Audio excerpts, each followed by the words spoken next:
Welcome back to the Hitting the Turnbuckle podcast. Do not adjust your screen. We haven't gone back in a time warp to 2023 or 2024. This is 2025, I can assure you. And we're back to full strength on the team for this Summerslam review show. First things first, let's introduce the co-hosts. I'm not going to introduce myself because you can see me and you've probably had enough of me by now on the show. So, co-host number one, the leader that created this storm that is Hitting the Turnbuckle. And if you like your film, you can see him on the internet. If you like your football, you can see him on YouTube. And if you like your American football, you can see him on YouTube. So quite frankly, you can see him on YouTube in every which potential way possible. It is our esteemed leader, Mr. Andy Burrows. How you doing, man?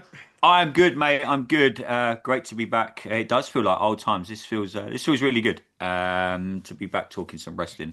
Got done watching SummerSlam this morning. Woke up at like 5 o'clock. I was like, let's put it on, get it done. 3 hours and 40 odd minutes of SummerSlam. Interested to get your boys' takes. I think I've been scrolling through X, Twitter, whatever you call it these days. Boy, this night one split opinions. Certainly does. And we'll get into that as well. And obviously, our other guest, number two, who you will be familiar with, but he has just come back from Cape Verde and he's now in a shaking caravan in Newquay in Cornwall. It is the resident problem child of our channel, still to this day, the braided Mr. David Robinson. Evening, Dave. Evening, mate. Really looking forward to this. It's been a while since we've had the three of us on, and I think Burrows might be the most positive one. After coming off the back of night one, to be honest, we'll see No, where he thinks. no. Yeah, it's not just the opinions on just split on X. There's a lot of criticism for night one. Some good stuff, but I think night two is going to, I think, comprehensively beat it. I would imagine. I think any night two of any pay-per-view could beat night one, to be quite honest. But Yeah. we'll get into it. But first thing we get into, before we get into that, we haven't all had a chance to talk about it. We've talked about it separately. Myself and Andy, we were going to jump on a podcast last week. Time got away. We didn't get a chance to do it. Hulk Hogan, obviously passing away a week or so ago. Andy, look, without Hogan and Vince, obviously Vince was the man who created Hulkamania. They put the money, they put everything behind Hulkamania. Wrestling went massively mainstream with him. And without him, obviously, I don't think it would be anywhere that it is today. And also, man, there would be so many podcasts that we wouldn't be sitting here talking wrestling if it weren't for Hulk Hogan. He is, was, and always will be professional wrestling. If it wasn't for him, you are right. I don't think our fandom is what it is today. I don't think WWF, WWE is as big as today. You have to think back when he put wrestling on the map and on his back and carried the company. This is long before the internet. This is long before Twitter and Facebook and Netflix, and it was what it was. And to get wrestling as global as it got, if I said to you right now, imagine wrestling right now, but you can't have the internet. You Mm. can't have Twitter. You can't have Netflix. You can't have Amazon Prime. You can't have any of that. But you've still got to promote a wrestling company. He done all of that without any of it. And no matter what people might say about him now, and I'm not even going to get into that. He is for me and always will be professional wrestling. He got me into professional wrestling. I know you had as well, and probably you, Dave. We all remember growing up as Hulkamaniacs. You were either Hogan or Warrior, pretty much when Yep. we were growing up. They literally, and this is before we had Sky TV, so we only knew of Hulk Hogan sparsely until we got Sky TV, until we got there was Channel 4 and etc. etc. Yeah, he was professional wrestling, mate. Let's be honest. If you're of a certain age group, I know people that John Cena was the Hulk Hogan for them, but without Hulk Hogan, you don't have Cena, you don't have Austin, you don't have Rock, you don't have Roddy Piper, you don't have Macho Man. He was the forefront of everything that was professional wrestling, mate. And it was, yeah, such a sad, sad loss. And it pains me that the last time we saw him on TV, he was booed out of the building purely for political views, shall we say, not wrestling views. So, mate, honestly, when I heard the news, I was at work and my friend said to me, "Oh, Burrows, you love your wrestling, don't you?" I was like, "Yeah, mate, I love it." He went, "Hulk Hogan's just died."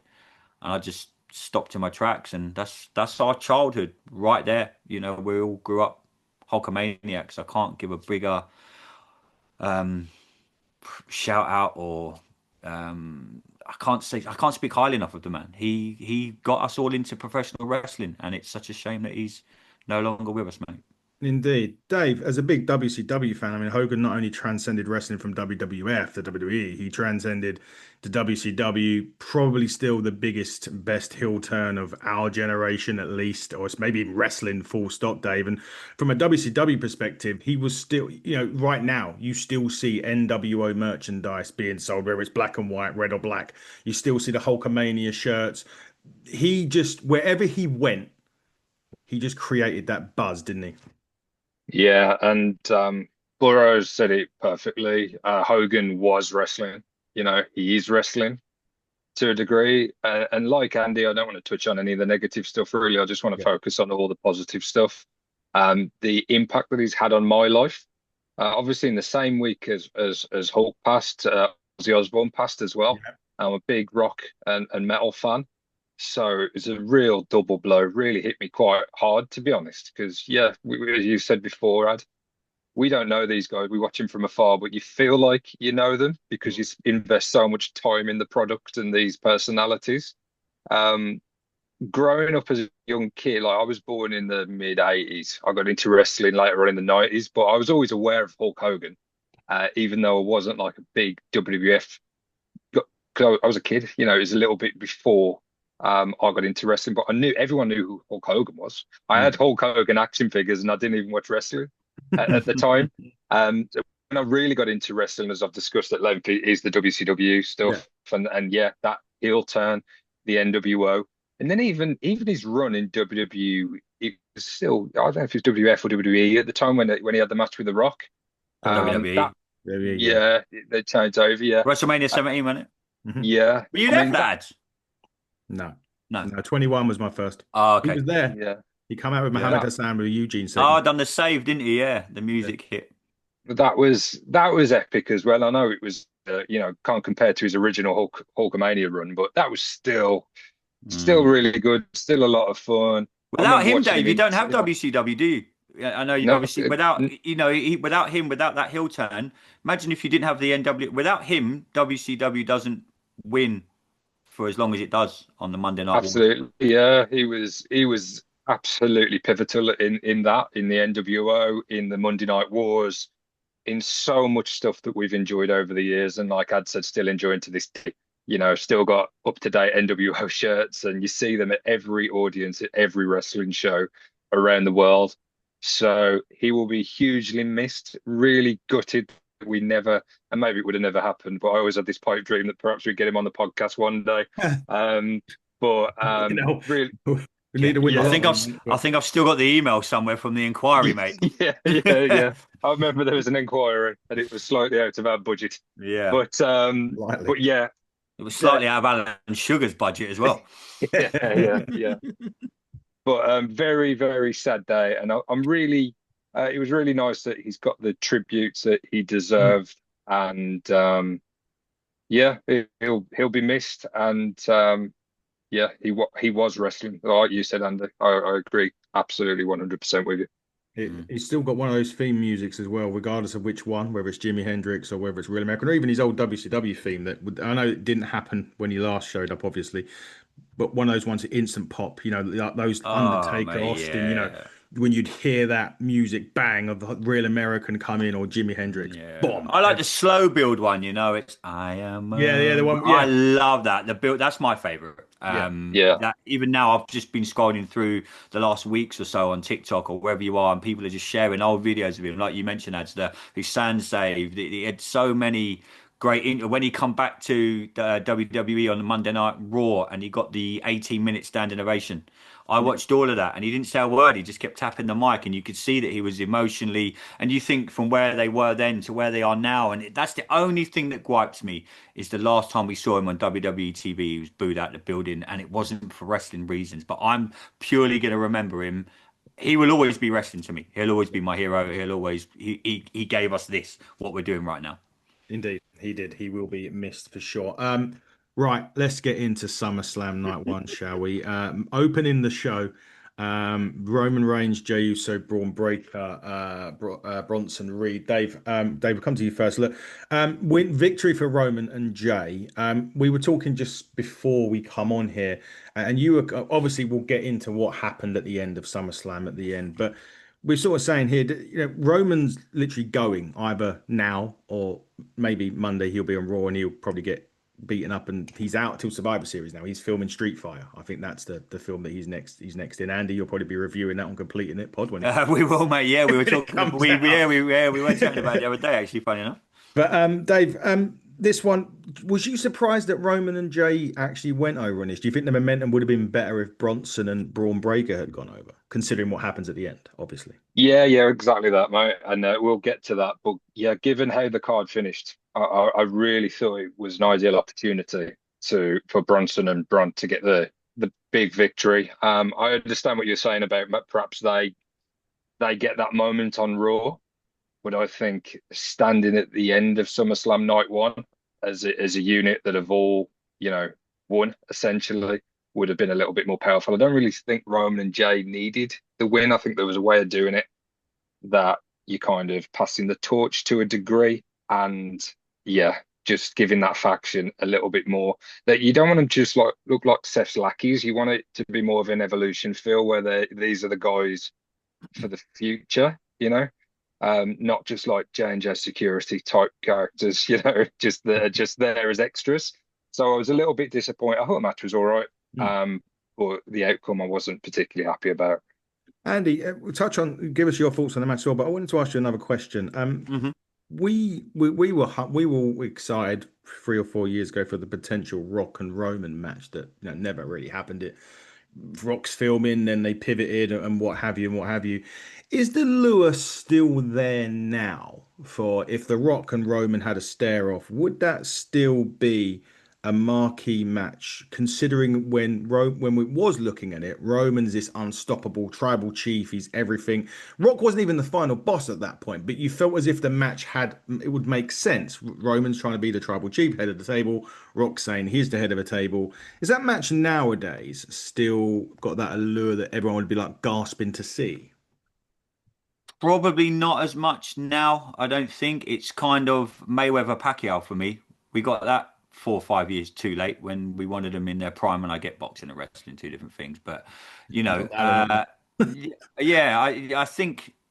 Yeah, no, I think that ship's probably sailed. It would spike interest because it's The Rock. I mean, look, WWE admitted when they need him, he's always there. I'm sure we might get into a little bit of the recent documentary on Netflix when they were struggling to sell Elimination Chamber, and they were like, and they showed you on the backstage bit, they were like, let's just advertise Rock, and it set up what we saw in that documentary. Would we still? I think we'll still get it. I think still could be a mania. Probably won't be next year. I think it could still happen. Yeah, I think they missed a chance. I think they should have done it when they were originally going to do it, and obviously we know why they pivoted. But The Rock's The Rock now, and it's so hard getting with his schedule, and obviously we know he pretty much runs most of WWE with Paul Levesque. So if they wanted to, they could. Is it the law? If they build it right, it could be. But I think I think that ship has sailed now. But I'm with Dave with the opening match. I would have written Roman off TV last night. I wouldn't wait till Raw. I would have had a big beat down. I would have put over Braun and etc. And Reed. And yeah, I would have had a big beat. I would have written him off TV last night and write him off at a big show. Because now we all kind of know that he's off to film Street Fighter. Is he going to maybe have a little, or are they going to do it where he just pops in every like two? You could probably when's Survivor Series? What we now? November. Oh, yeah, so you've got all of August, September, October. He could every show his face every now and again. He's not going to do anything physical because he's getting paid millions of pounds or dollars to do Street Fighter. That's going to take a good 6, 7 months to film. So even when he's back at Survivor Series, that movie might not have wrapped. So I probably would have written him off TV last night. I'm with Dave. I thought the match was good. I would have just had the result differently. I really enjoyed the match. I thought it was really good. Yeah, potentially a slight injury or a tweak to Braun Breaker's Braun Breaker, knee yeah. if we've seen the things on X. Hopefully, it's not too serious. But He couldn't, he couldn't really kneel down. Well, we were going to get to the end, but he was struggling to do what down, he wasn't needed to do Yeah, yeah. basically at the end of that. Let's move on. Andy, we'll come to you first on this. Charlotte Flair, Alexa Bliss, fucking hell, winning the tag team titles from the Judgment Day. A lot of people were expecting Liv to perhaps cost the Judgment Day here. I mean, This is just a prime thing that WWE always do for me. It's the friends that are not friends that are going to turn on each other and set up a program going forward. This is all it's done for, isn't it, for this one? Oh, mate, yeah, I don't really need to say much more. Anyone that's watched wrestling for the last 20 years, 25 years, you could probably go back and look over hitting the turnbuckles from God knows how many years gone by where we spoke about this. Oh, so and so's teaming up with so and so.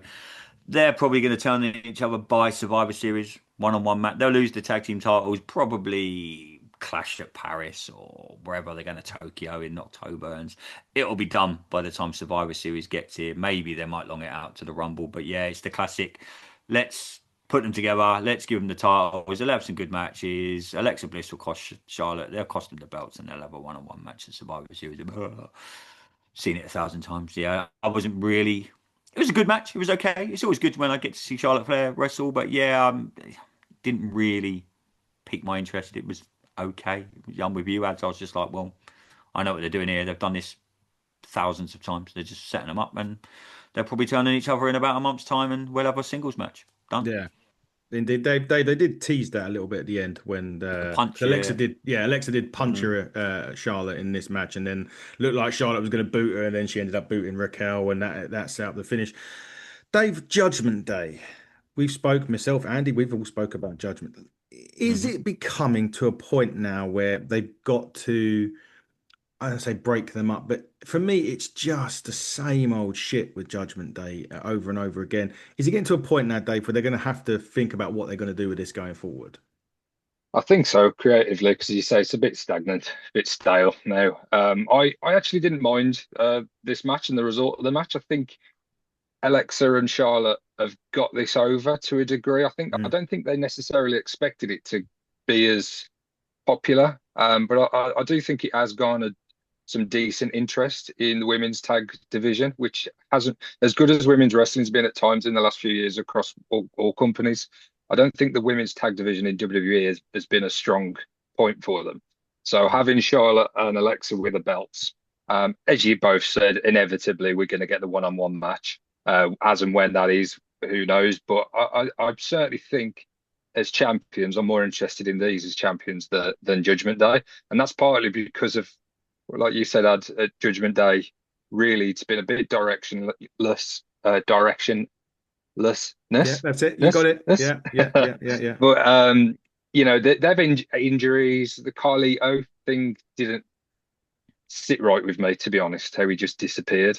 You got released. Um, yeah, but there was no kind of reason given, was there? From my recollection, he just disappeared. So that kind of told you everything you needed to know about the thoughts on Judgment Day. So yeah, I think it's probably run its course now.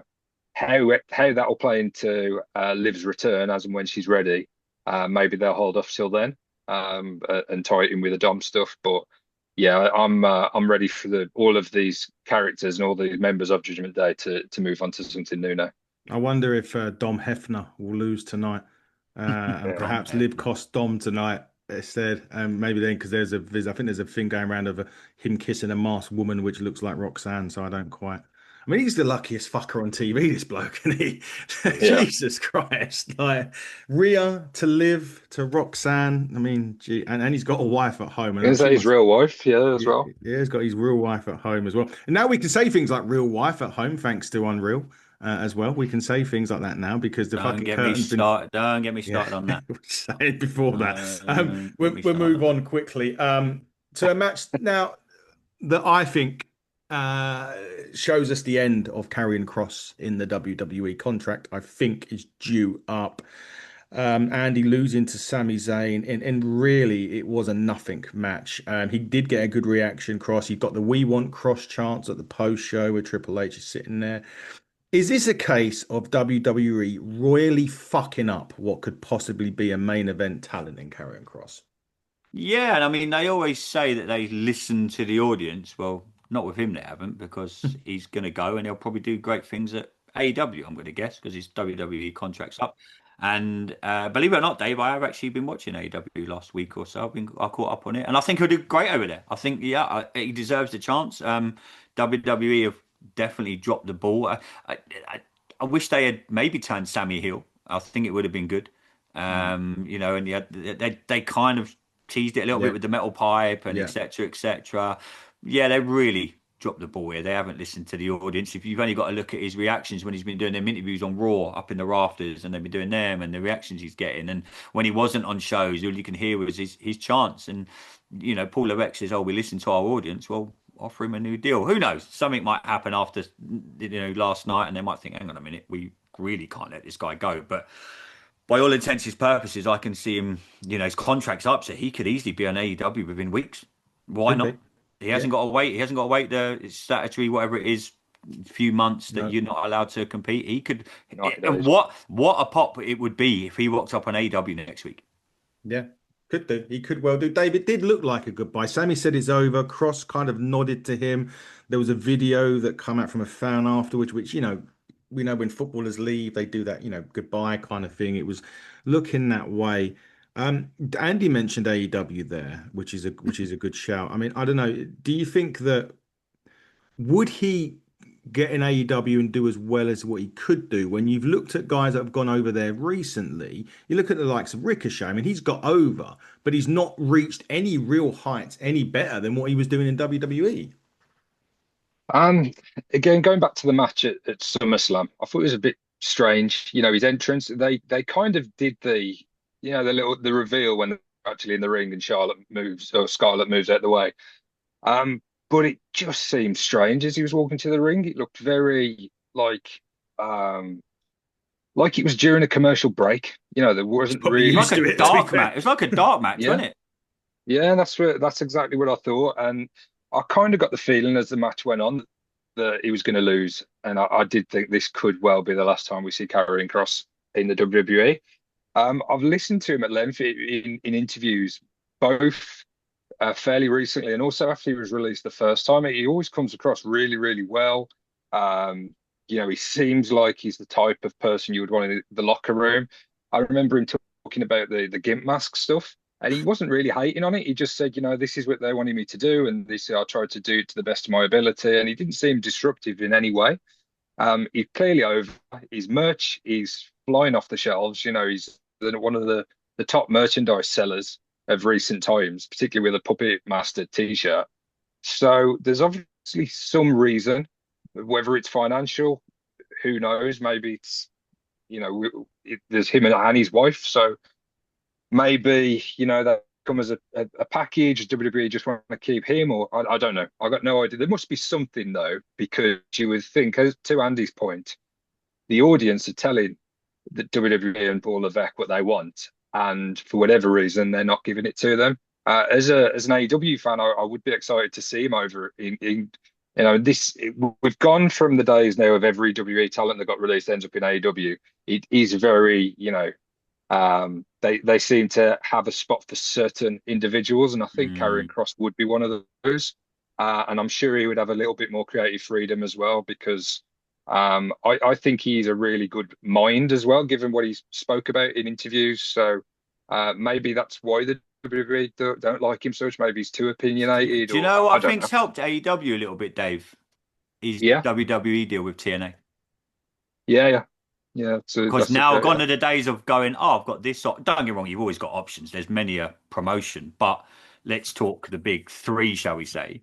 Now they've got the deal with TNA. It's not like he can go to TNA because technically you're still going to be kind of employed by WWE with the amount of money that they put into TNA with the whole thing with NXT stars and the whole pay-per-views, everything. So he's but probably, yeah, AEW is really, if you realistically want to stay on a quote unquote stage and get your name across, no pun intended, you can only go to AEW, in my opinion. yeah. Me and I spoke about it the other week in terms of a potential run in Japan. I don't know if he's been there previously, but he potentially is a big guy, and in Japanese wrestling they tend to love the big American, you know, similar kind of characters to Cross. I'm sure that might be an option, but like you say, if you're a disgruntled WWE talent, or you're being released, or you're not being re-signed, if you're getting an offer from TNA, given the relationship with WWE, I think you'd Hmm. think twice. Yeah. You may just end up stepping down, because any move from WWE is a step down. But you might be in exactly the same position or a very similar one on less Yeah. money. So Yeah. I think AEW would probably be the likely. Hmm. place should he not re-sign, which it doesn't look likely given just how the match went down as well.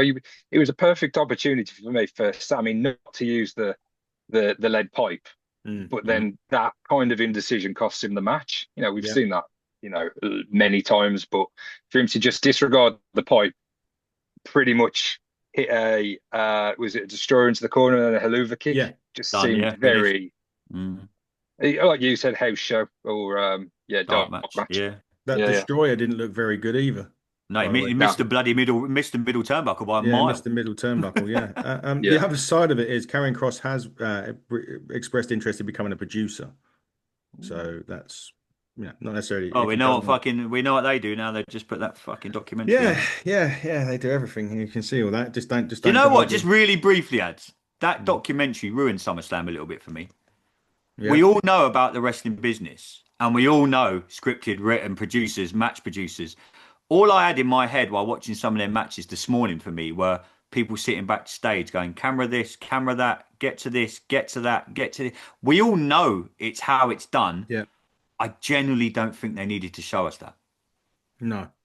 Kind of ruined it a little bit for me because I thought about that so much when I was watching, especially like the main event, which we're going to get to. I just had visions of Levesque or anyone backstage calling it. And we all know that's how wrestling is done.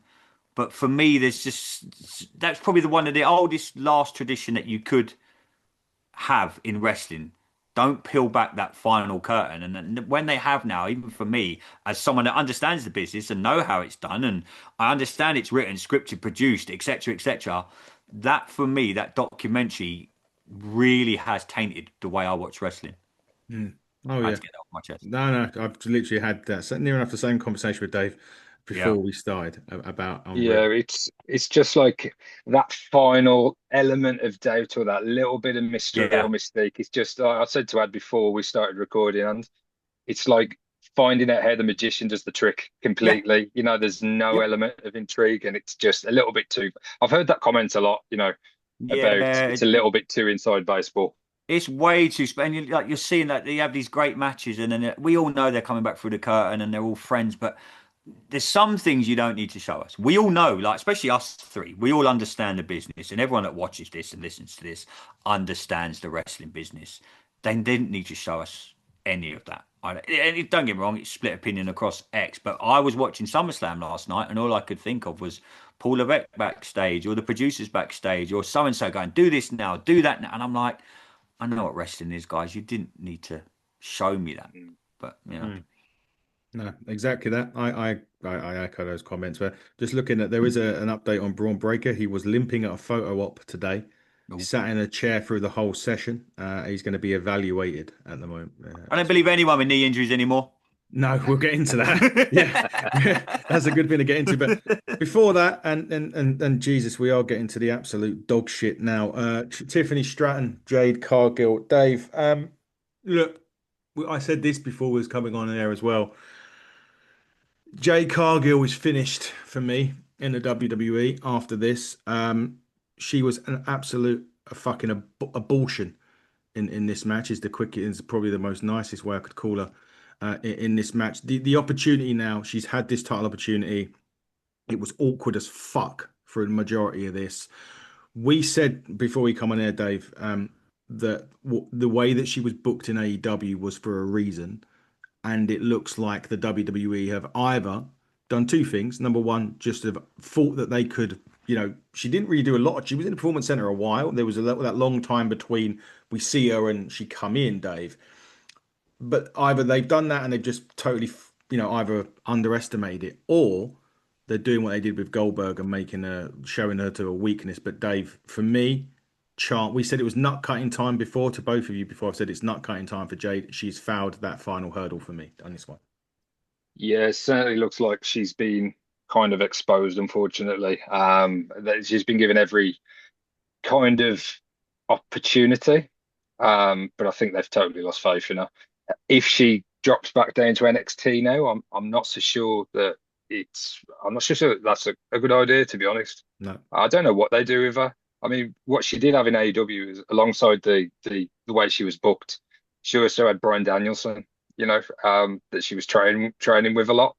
So you can certainly tell that she's not got him by her side anymore.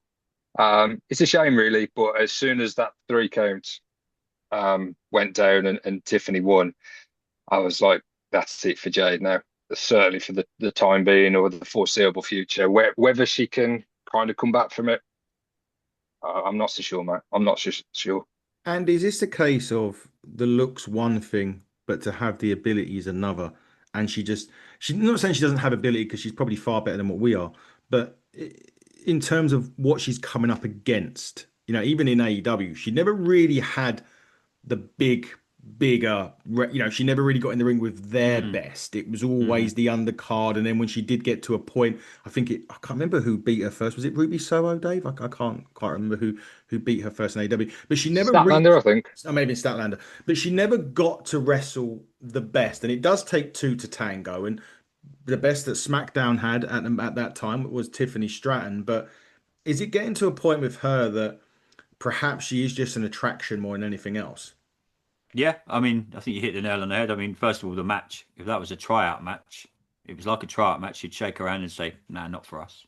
Thanks very much. Yeah, the look was there. The female Bill Goldberg, I think you hit it nail on the head, ads. But look what WCW did end up doing with Goldberg, limited skill set, still to this day, a limited Mm. skill set, and ended up becoming a multi-millionaire out of it and being the face of the company. So, all is not lost. If Nia Jax can come back eventually, which she did, and she's probably one of the worst wrestlers that's ever walked the face of the earth, and I will stand by that until the day I die. If I was WWE, I would send her to TNA.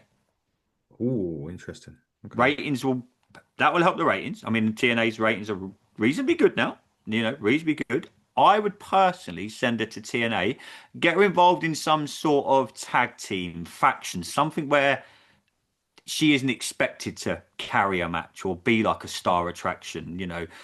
Poor old Tiffany, got her through that match last night because it was goddamn awful.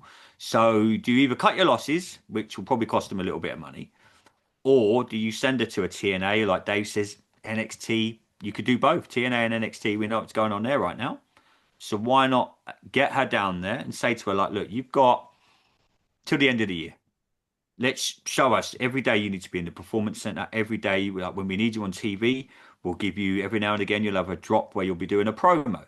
You'll be in a tag team match. You'll be in a 3-on-3 match. Don't put her in a situation where she can't learn and she can't develop because one-on-one, she clearly can't. I don't know. Her brain seems scrambled. It seems a mess. And like you guys watched a lot more of her in AEW than I did, it sounds like she hasn't really improved since then. So if you're going to keep her, WWE needs to say to her, right, this is last chance saloon now. You've got till the end of the year. We're going to do this with you. Or does she cut her losses? And then realistically, though, like we said a minute ago, where does she realistically go if she wants to stay in wrestling?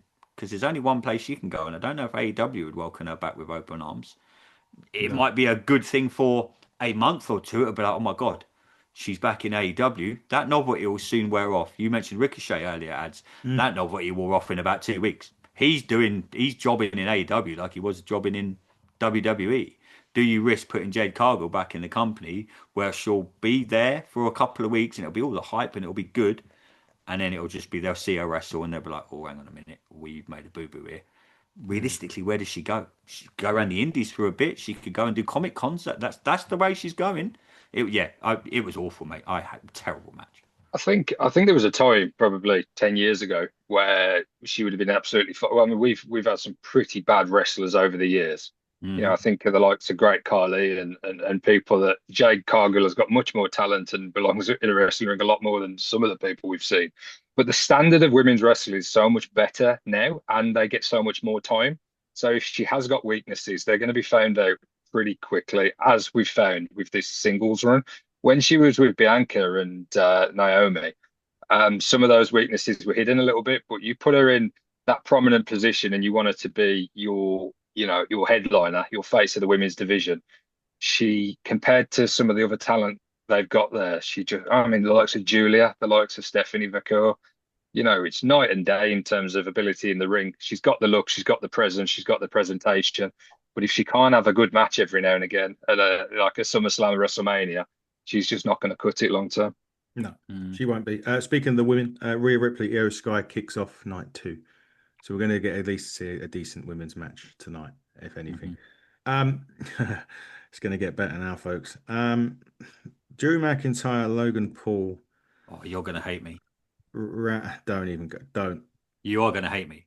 Right. I'm going to say it right again. Randy Orton and Jelly Roll. I can't do this shit anymore, to be quite honest with you. Like You're gonna really hate me.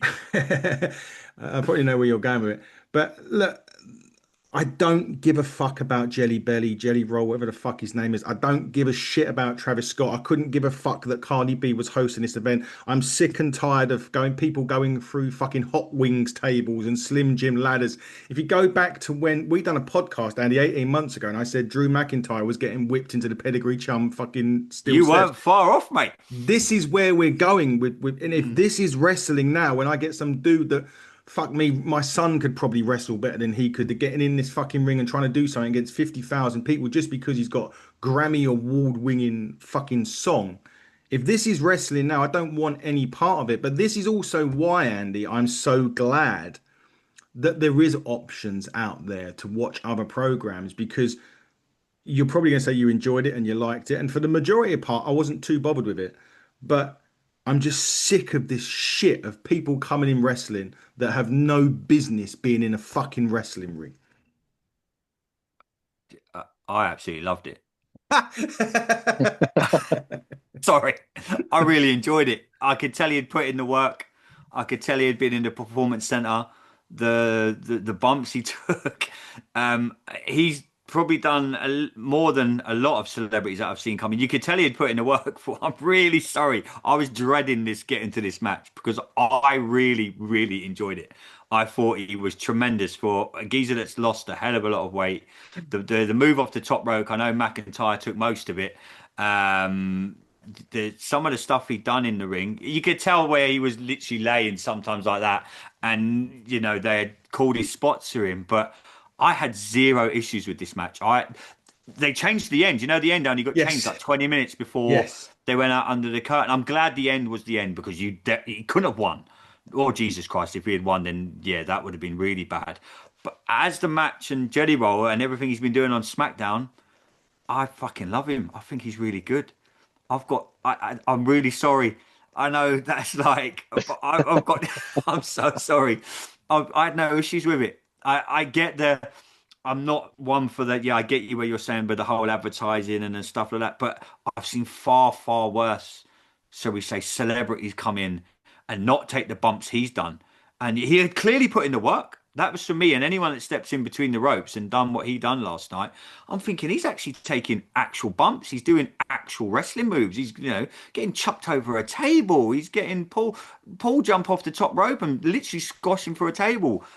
Yeah, I'm sorry, mate. It was probably one of my favorite matches of the whole card. Dave, can you save me there, please? I mean, I'm with you on everything you said, Ed, in terms of I'm kind of done with it. When Cardi B came on at the start, Oh, that bit for me. well, I skimmed, mate. I skimmed it. I think I've just forwarded 15 minutes just to Did I get it. miss the bit with the national anthem? They don't do that at SummerSlam anymore. No, I think it's Mania. Just her. Yeah, it was. But they said later on in the program, oh, so she sang the national anthem before the show, and I was like, oh, I must have missed that. But yeah, I just forwarded it on. I wasn't watching live, obviously, so I just didn't want to sit. And I said my dad was in the room, and I commented like, "This is the difference." I said, once we get to the match, and Bronson Reed and Bron Breakker were coming out, I'm like, yeah, I'm back into it now. But in terms of Cardi B, I got no interest. And it could have been anyone. It could have been like I mentioned earlier, I'm a big rock fan. It could have been a rock band opening up. I don't really want to see it. but they've been doing that for years, though. Right? You think Cyndi Lauper? You think, they've had everyone from anywhere. It's kind of this isn't a new thing. No. It is kind of you expect. And Logan Paul, I think we can call him a fully fledged wrestler at this point. He's not really. I know his background and where he's come from with YouTube. Distraught. But I don't think you call Logan Paul the celebrity. He was Jelly Roll, and like you said, and he had put the work in, and it was refreshing to see him taking some put the work in.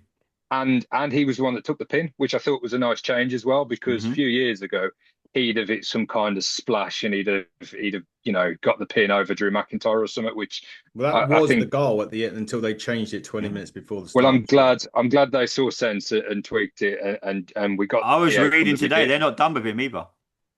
Yeah, again, there's been plenty worse over the years, and I do get it. Like you said, Andy, it's WWE. We're always going to get some celebrity involvement, and when it's done in moderation, it's not enough to turn off. Like I wasn't like, oh, this is the worst thing I've seen. I don't want to watch this product anymore. But for me, I would rather have Karrion Kross been in a more prominent position than someone like a Jelly Roll. But what do I know?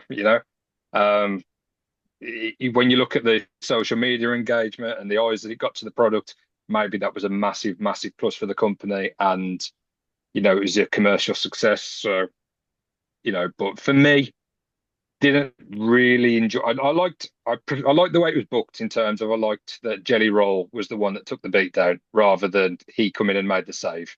As I think that was a refresh. And the bit with Drew as well when he should have tagged out and then he took a bit of a beating at the start. I liked that. So I'm probably in the middle of both of you, to be honest. I didn't love it, but I'm not. I didn't absolutely hate it. Coming up on Raw this week, Fred Flintstone will take on Seth Rollins. We'll have Bronson Reed versus Scooby Doo. And another Grammy Award-winning artist will take on Charlotte Flair. Anyway, let's get rid of that shit and move on to, well, probably the most important part of SummerSlam at the end. The main event, CM Punk Gunther, half an hour. Punk going half an hour is something nowadays, especially with his age. This match, I mean, I don't listen to the fucking Wrestling Observer because Dave Meltzer's a prick and so is Oh, Alvarez. They shit on this. And I was like, are you watching the same fucking program that I was watching? I don't mind them shitting on anything, anything prior to the Braun Breaker and after, before the main event. But I thought this was Punk's best work, Dave, that he's done in the WWE. We'll get into what happened after the match after this. But in terms of Punk Gunther, 30 minutes, Punk picks up the victory, bloodies Gunther, whether that was a blade job under the table that Punk did it all in that year, I don't know. But I thought this was Punk's best match since his return to WWE. Yeah, I enjoyed it. I thought it was a great main event. For as much as I didn't really, as an overall enjoy night one of SummerSlam, I wouldn't score the night particularly high. I thought the main event was really good and the aftermath. Like you say, probably Punk's best match. Gunther's just so good. I don't see. I don't think I've ever seen Gunther have a bad match, to be honest. Um, so I've got absolutely no problem with this. Surprised that it went as long as it did. Like you said, it's not something we see from Punk very often. Probably the longest he's gone in a match since he's been back in the company, I would Yeah. guess. Um, but yeah, I thought this was pretty good, to be honest. Andy, Gunther now is having surgery, I believe, on a nose mm, issue after this. But Punk, I think, I don't know what the Wrestling Observer was watching, to be quite honest. It was totally different from obviously what we were watching because I thought, again, this was Punk's best work. And going half an hour, considering I think we were saying we talked after his first match and he was blowing up near oh, enough as yeah. 5 minutes into to go 30 minutes with someone like Gunther not only shows And you took what a beating for about 28 of them minutes. he did. And not only that, I mean, it shows you how good Gunther is, but also just shows you if anyone had any doubts that whether Punk was taking this seriously or not, they're going to quashed at the end of that. Yeah, oh mate, great match. I absolutely loved it. I thought the storytelling in this match was incredible. Not sure about the Gillette Mac 3 under the announce table. That It's was another worse than sponsor Punk. they've got. Yeah, that was He's pushing blading with the He's blading with the Gillette it. Mac 3 razor blade, now available in Walmart, ladies and gentlemen. He'll probably have an interview with Mac, sponsored by Mac 3. That was the only bit I didn't like about the match because that was so blatantly obvious.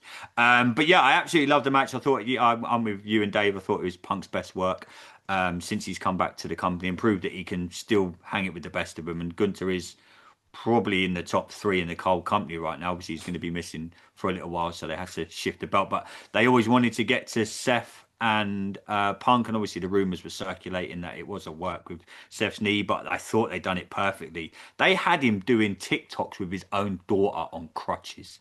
I Yeah. mean, if that's not giving everything to a storyline, I do not know what is. He was in his house with his daughter, and they were selling a storyline. So yeah, I loved the match. I loved the end. I don't know why people are shitting on it. I thought it was a great way to end the show. Dave, I predicted this and you did, I think, to a degree as well. I don't know if we done it on. I don't know if we done it on the podcast. I done a No, we podcast. did. Yeah, I done it on the pod. Yeah. I done a podcast at Ignite on Saturday night's main event, and I don't know if I said it on there, but I said either I said it on there or I was talking backstage to some of the crew, and I said Seth Rollins is cashing in at SummerSlam. The way that they done it was great to have him come out on the crutches. I think you called it the Willy Wonka, was it, Dave, or something like that? You was hearing on Busted Open today. The Yeah. way that they done it was great to have him come out because you still thought when he come out on crutches, you're like, oh, okay, maybe he's just saying I'm I'm still here. here. Yeah. You just don't forget me kind of thing. To have him then sort of throw the crutches to the side, it was so well. It was, from my point of view, it was so obvious but so well done, Dave. But for you, the cash in, Heist of the Century 2, is it up there with number one of how he done it, or do you still think the Lesnar Roman one was better?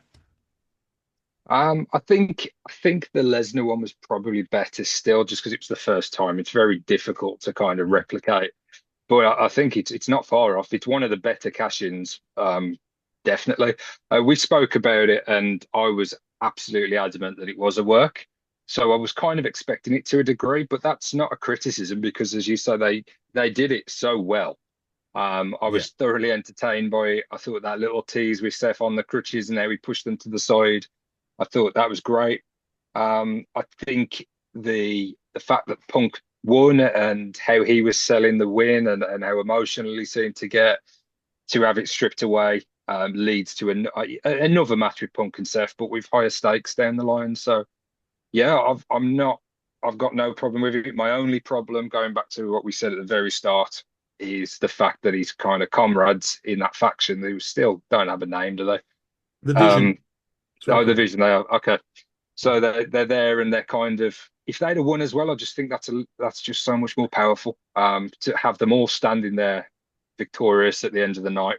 Maybe that was to throw you off a little bit, not sure, but yeah, Would it have been that's better my though, only Dave? critique. Sorry to just to interrupt there. Would it have been better Yeah. um, if that was for maybe the tag titles and then they went off the air with Seth with the belts, in that kind of Evolution style after Vengeance that year, every member of Evolution's holding up a title? Or are we going to get to that perhaps at some point? Yeah, maybe. When you've got a ladder match for the there's an opportunity to do it, isn't there? And well, there's it would have to have been booked differently. Obviously, we would have to because we're getting that match tonight, aren't we? Like the TLC TLC, match. yeah. Um, but yeah, that could have that could have looked a little bit more impressive as well. Would they all standing there with gold, with Heyman standing by the side laughing? I think that would have been quite a nice image to close out night one. So that is the only thing. But in terms of what Seth did and his cash in, and the fact that it was on Punk as well, yeah, no complaints at all. I thought it was really good. Yeah, brilliant. That's night one, guys. Let's just predict night two quickly before it starts because we haven't got long till it's on the air. Right, Naomi, Rhea, or Io, Andy, who comes out on that one? Rhea probably again, but I think that's too easy to do again. I'd like to see Naomi keep it just for storyline purposes. Because I think it's too easy just to put it on Rhea and Yeah. go, okay, well, Rhea. It's back like when Charlotte used to come back and win the title all the time. It's easy. So build something. Because at the minute, we're all just thinking, well, Rhea's going to win. And then they're going to go off and it's going to be what we've seen. She's now at that stage where like, we've seen this. And like you said at the very start of the show, the writing needs to be a bit more creative now. They need to start thinking outside of the box. Because like you said, a lot of people predicted night one. Like you mentioned that, you knew that Seth was, Dave, you were adamant it was a work. I think with Rhea winning, it's just too easy. Unless they've got something really like different planned for her, then yeah, I would like to see Naomi keep it, see what happens. Dave? Yeah, Naomi for me. I'm hoping they continue I hope like Rhea has EO beat essentially, but Naomi throws her out the ring and gets the pin just to keep because Rhea still hasn't beat EO, has she? No. Not like did she? What happened at Evolution? EO won, didn't she? And then Naomi cashed in. Mm-hmm. Well, didn't she So cash in Rhea, through the match? No, at the end, wasn't it? Was it? yeah. I can't remember. Yeah. So I'm pretty sure Rhea hasn't beaten EO. That's something they've touched on in the past. So I'd like them to keep playing that out. The fact that Rhea still hasn't got the victory and Naomi kind of steals the win at the end with Rio having EO beat. Yeah, I'd like Naomi to retain as well. So that's a full house there. Women's Intercontinental Champion. I didn't know this was a no disqualification, no count out, last chance match, but according to Wikipedia, it is. Becky, so it's going to be more like this SummerSlam's more like gimmick lamb because every match has nearly got a gimmick to it, barring the first one. So there's no disqualification, no count out, last chance. Becky Lynch, Lyra Valkyria. Dave, we'll come to you to us. We spoke about Jade Cargill earlier and about her, there was nut cutting time and for her and she fouled. I'm nowhere near sold on Lyra Valkyria yet either. The promo last Monday was absolutely fucking awful. Does Yeah. she, I think judging by the stipulation in this, she's going to end up victorious. But for you, how far down the line are you with Lyra? I think there was a time during this feud that I was really interested in. I thought she was really doing well and progressing, but like you say, recently it has kind of gone a little bit cold. Um, and her promos haven't been as good as they were a couple of months ago.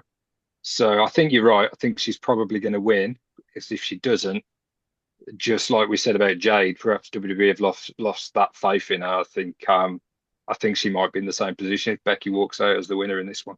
Hmm. Andy, are you Lyra on this? Yeah, I've kind of got the opinion that I think that WWE are more interested in, you talk about our promos. They're more interested about, we'll mention this sponsor and we'll get that in. I think the days of, and this might go back to Jade a little bit. I think the days of trying to help and develop their talent are playing second fiddle to let's get this sponsor in, let's get that mentioned, let's put this in here, let's get this celebrity in there. And for whatever I think of Jelly Roll, etc., I think that's where WWE are now. Like Dave mentioned earlier, it's all good for likes and clicks. I think that's where we are with wrestling these days. I think it's the modern wrestling. So the days of Dusty Rhodes taking promo classes, William Regal taking promo classes, are they really still happening as prominent as much as they used to? And you can clearly see that it's affecting. So yeah, I mean, I personally think Becky will win. Just because it's no DQ. I don't know if WWE trusts Valkyria enough to put the title back on her. And you've got Clash at Paris coming up. I can't see too many titles changing hands there. Do they wait till then to change it? Because they're going to want something at Clash of Paris. I think it's possibly going to be that one. So I think Becky retains. I think it'll be an okay match. They've been sensible. They can take it outside the ring. They can do whatever. Yeah. They haven't kept it as a wrestling match, which is good.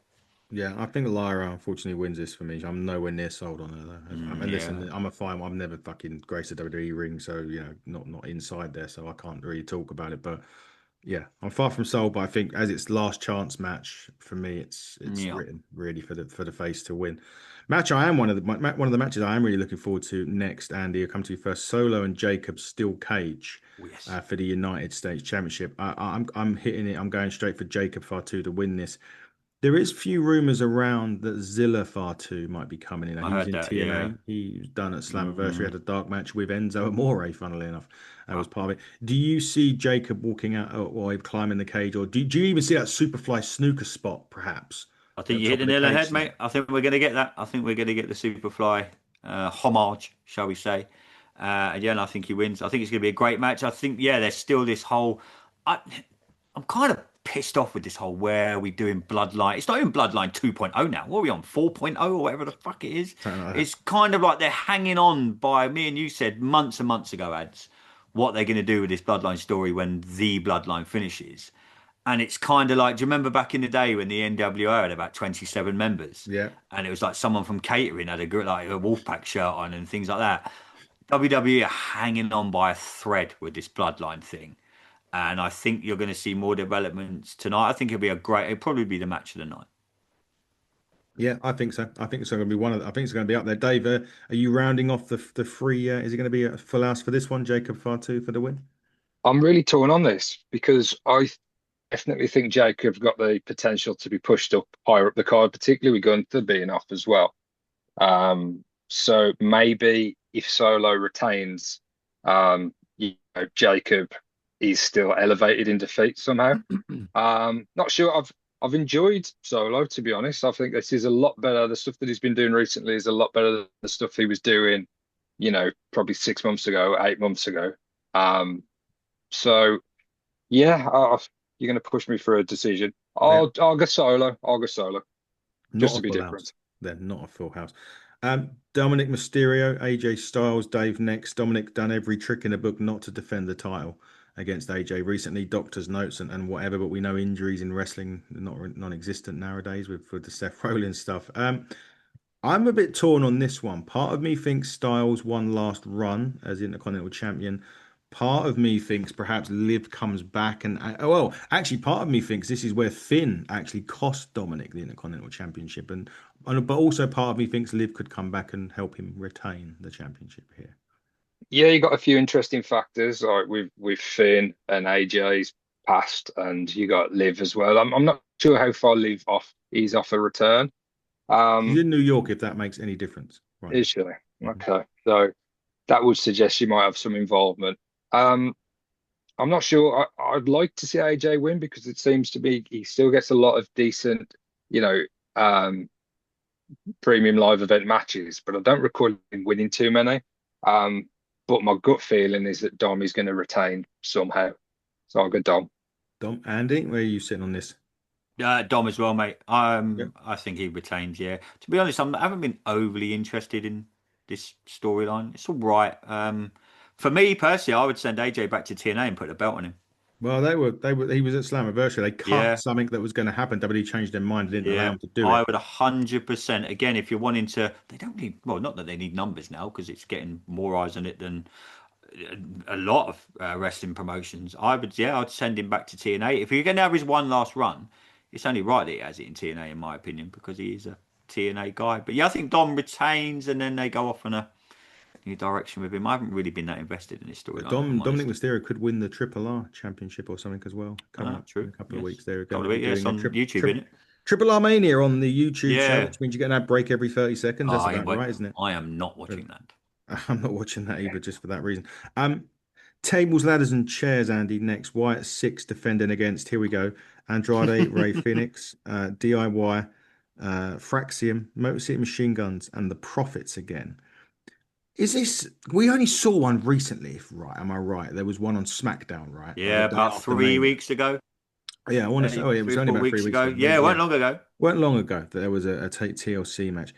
Is this just kind of like, and I don't mean to mention AEW here, but what we see of AEW bit is Tony Khan trying to get everyone on the card. So before the show, before Hmm. the main card, you'll get a pre-show and it'll have an 8-man, a 6-man, and something like that. Is this WWE just trying to just fill the card with as much talent as possible? I mean, this match is going to be really, really good. I'm not denying that the fact this isn't going to be great, but it just feels like it's just there for the sake of being there. Yeah, it's gonna be either amazing and you're gonna see some spots where you're gonna be like, holy fuck, because there is so many people in the match. Or it's gonna be a car crash because there's just gonna be people everywhere and they're not gonna know what to do or the timing's gonna be off. And yeah. Yeah, I think it's right. I think WWE have just again, let's get people on the card. Potentially this could be incredible if they get it right, but literally this is one of their matches where everything's got to click. Because if it doesn't, it could be horrendously bad. And who's But yeah, winning this? profits. Profits again. You're going with the profits on this one. Yeah, Dave? I really like them, by the way. I think they're great. I just think a heel turn's needed for them now. I think it's gone too long, let's face it. That's where they could put Jade Cargill, by the way, Ooh. with them. That's interesting. Interesting one for that one. Dave, who are you picking for this? I think Wyatt Six are going to retain. Um, I I've got no problem with this match. Like, I think you're both right as to why it's on the card, perhaps. But they're You think they're usually flogging a dead horse with a Wyatt Six, Dave? um, I know Adam does. We spoke about this loads. I think the presentation has changed for the better. Um, I'm not sure. I'm not sure. I don't mind them. But I would equally any one of these teams. I would be quite happy for them to win. I quite like Fraxium to win. I like them. I think there's some interesting stuff as well potentially with the Andrade, Ray Phoenix, Penta stuff as well. Hmm. So there's a number of directions that can go in. With the talent in the match, you got DIY, you got the machine guns. I think there's enough talent in the match that it will be a really well put together, well choreographed match with some good high spots. So I don't think in the aftermath we'll be saying that it wasn't a good match. I think it will be a lot of fun, and I'm happy for it to be on there. But it does definitely feel like how do we how do we get another load of guys on the card? Well, just let's have a TLC match. Why not? Mm. I mean, as every other match on this card is near enough a gimmick. Yeah, I think why it's retained as well. I think they've only just put the titles on them. If they lose it, I mean, yeah. you might as well. If they lose it now, what are they going to do? But then, what are I, they going to do? Because their leader's a jobber anyway. It's not like they've got a Bray. Yeah, God rest his soul. It's not like Bray's there. If it was Bray and the others, I no think I, disrespect to I Uncle think the Howdy, fact but that they have Mhm. recently got the title, same as Naomi, I think that's part of the reason, as I think they will go with the retention. Um, but yeah, like you say, it hasn't. It was really promising to begin with, and we had high hopes for it. But the way it was presented was a bit, I don't know, a bit in an era where we're going behind the curtain perhaps too much. When you're trying to just too much spooky magic and bullshit, sometimes it doesn't land. So I think it has improved. But yeah, if they do drop the titles, then perhaps that tells us everything we need to know about their future. We'll see. We will see in a few hours. Right, main event time. Street fight. We've got another gimmick. Street fight. Probably because their last match was fucking hideous. They done it with this. Cody Rhodes, John Cena, face John Cena, Andy. John Cena turning face. Was that, I'll get obviously give me your match prediction as well. Was his face turn on SmackDown either two things? I don't think they're going to do two ruses in one. I can't see them doing that kind of pull your all over eyes thing a second time because they've done it with Seth night one. So I still think his face. But was that a case of The Rock's not here? They've had a falling out with Travis Scott, thank fuck. So I know you'd be happy about that. there's that what what's the point? Have they just threw away John Cena turning heel wouldn't have been a problem. If he was going it alone and he didn't have The Rock and Travis Scott and he nutted Cody Rhodes and went heel, fine, and you could long it out. But because they done it with those two, which was the plan, those two, as John Cena said, have left him. Well, have they just wasted possibly one of their biggest heel turns in forever? They have, but I think it could be rectified tonight at the end of the match. I think they hug and Cody turns on Cena. And if they've got Yep, any sense, you turn Cody Rhodes heel tonight, but you do it exactly the same way. You have the like hug that. and then he kicks him in the nuts. Then you go off the air. Is that what you're going with? That yeah, that would be because they completely fucked up the Cena stuff. It was good for the first month, and then you're thinking this is shit. They were expecting Hogan-esque turn, to be in the third man, etc., etc. They were expecting that kind of heat. It really hasn't worked. And like you said, the whole Travis Scott thing and yada yada yada. If they've got any sense tonight, if they've got the balls to do it, which they probably have, because let's be honest, they turned Cena heel. They go off the air with Cody Rhodes kicking Cena in the balls, and that's how they end the show. They turn Cody heel. And who wins? Cody. Cody. Cody. Dave. I mean, when we were talking about this probably 4 or 5 weeks ago, we said about the double turn. Hmm. Now, obviously, with what happened on SmackDown, we're not going to get that. Cena is a face again, but intents and purposes. The only doubt I've got of doing it now is because Cena's going in December. Who replaces Cody as the top baby face? So that's my only concern. I think there's still some mileage in Cody as a baby face. They've done some little subtle things, with like the sunglasses he had. Mm. I know you'd have picked up on that the other week when he was Yeah. wearing similar sunglasses to what The Rock And was the Rock's wearing. Rolex that he got him as well, whatever The it Rock, was. yeah. I'm not 100% decided on it yet, but if my prediction would be that Cody's going to win, and he's going to stay face, which is going to be fairly disappointing, a bit anticlimactic. I think the Cody heel turn will come, and they may even play that out later on in the year when John Cena is departing and he's saying his goodbyes. Perhaps there's something they could do there, but I think we're going to get a big face kind of. They're both going to be faces at the end. I hope I'm wrong to a degree because Andy, I like what you said, and I think that could be great. I think John Cena's heel turn was valuable for the reasons that Ad said, and we've spoke about. It seems like it was very knee jerk. I came up with this idea. Oh, this will be great. This will shock the audience, but it wasn't really practical given the schedules of the men involved and the fact It that was The all Rock the, and and Travis when you Scott. watch that documentary, that was pretty Yeah, much all the Rock. exactly. Exactly. So it could have been great, and it was a decent heel turn. And I quite liked. I think the roar in Belgium afterwards when the crowd were absolutely nuclear. And I did think, "Man, this. I'm interested in this. I like this. I like what they're doing." Mm, But very quickly I lost interest, and I thought they've made a mess of this. yeah. So I Mm. think the course correct on Thursday in SmackDown, I quite like that. Whether they'll go with a heel turn, I'd love it in a lot of ways. As a fan, I think it'd be great, but I just don't think they're gonna pull the trigger on the Cody heel turn I think tonight. you have Hope I'm Cena wrong. as I think you have Cena as the big baby face going up till December. You know, you're saying there's no one to replace Yeah, Cody. I think they'll go with Cena till December. they I could think do. he could have a match in December, win the title back, and retire as champion. Mm. Yeah. Yeah, it could happen. There's still a few months. There's still plenty of time to go. Mhm. So yeah, maybe there's something in that. But either way, I'm intrigued as to see the match and to see how it goes down. I suspect though that we're going to be a little bit disappointed, but we'll remains to be seen. We'll find out. Can't be any more disappointing after night one day. I No, hope Jelly Roll comes out the main event. Jelly Just Roll's number one fan. yeah, he calls like he says he calls it. He could put the title on him. He'll be there. I'm no doubt Jenny Roll will be there. I've got no doubt about it. My remote control will be there as well. If he's off. But we'll see. We'll see what happens. Gents, same time tomorrow? Yeah, should be Uh, fine. yeah. I think I actually am. I've got D1 Dudley at 6 o'clock UK time.